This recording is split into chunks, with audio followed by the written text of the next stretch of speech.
കൊടും ചൂടിന് ആശ്വാസമായി സംസ്ഥാനത്ത് വേനൽ മഴ സജീവമായി തന്നെ പെയ്യുകയാണ്. വരും ദിവസങ്ങളിലും മഴയ്ക്ക് സാധ്യതയുണ്ട് എന്നാണ് കാലാവസ്ഥാ നിരീക്ഷണ കേന്ദ്രത്തിന്റെ പ്രവചനത്തിൽ പറയുന്നത്.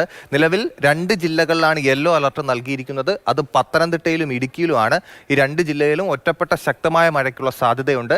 തെക്കൻ കേരളത്തിൽ വരും ദിവസങ്ങളിൽ മഴ കനക്കുമെന്നാണ് അറിയിപ്പ്. തിരുവനന്തപുരം, കൊല്ലം, പത്തനംതിട്ട ഉൾപ്പെടെയുള്ള ജില്ലകളിൽ വരും ദിവസങ്ങളിൽ ഒറ്റപ്പെട്ട ശക്തമായ മഴയ്ക്ക് സാധ്യതയുണ്ടെന്ന് കാലാവസ്ഥാ നിരീക്ഷണ കേന്ദ്രത്തിന്റെ പ്രവചനത്തിൽ പറയുന്നു.